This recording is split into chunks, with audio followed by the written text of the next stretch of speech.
Welcome to Today's Issues, a community service program informing you of the issues and events in the four-state area. Now, here are the issues for today on KNEO 91.7 FM. Good morning. This is Luke Taylor with your Capitol Report update. Missouri Representative Eric Burlison called in this week to update us on the impeachment of Department of Homeland Security Secretary Alejandro Mayorkas. He'll tell you about the progress on that now. Eric Burlison here, your congressman from Missouri's 7th Congressional District, providing you an update on what happened in Washington, D.C. this week. This week, I, along with the majority of House Republicans, voted to impeach Homeland Security Secretary Alejandro Mayorkas. Unfortunately, the measure failed after a tie vote, but we will reconsider it as soon as next week, and I expect it to pass. Mayorkas's reckless policies and intentional disregard for the rule of law has destroyed our southern border. Under his leadership, more than 4 million illegal aliens have been released into the country. There has been a record number of illegal aliens on the terror watch list that have encountered, and there are nearly 2 million known gotaways. The simple truth is, Mayorkas's leadership has gotten Americans killed.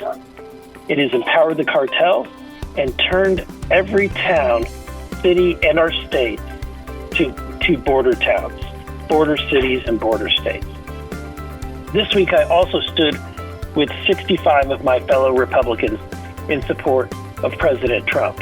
Contrary to what the left and the media say, there is no insurrection or rebellion on January 6th.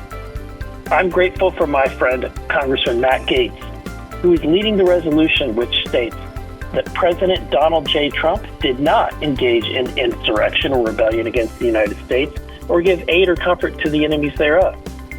This week, I also introduced a bill called the Unplug EVs Act, along with Congressman Harriet Hageman from Wyoming. This rescinds funding for the 2 electric vehicle charging station grant programs. It's not the proper role of the federal government to subsidize the electric vehicle industry. Additionally, these government programs raise energy costs. They destabilize the grid and strengthens China's EV market dominance. Accessible and cheap energy is the foundation for our high standard of living. The Biden administration's efforts to force us to transition towards ineffective and costly EV infrastructure hurts working families the most, which is why I introduced the Unplug EVs Act. That's all I have for this week. If you need help with any federal agencies, would like to write my office, or subscribe to the weekly newsletter, head over to burlison.house.gov. Eric Burlison here, fighting for you.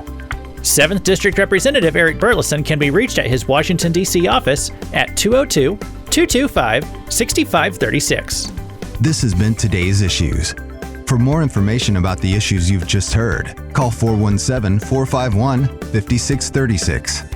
Today's Issues is presented as a public service of KNEO 91.7 FM, a Sky High radio network.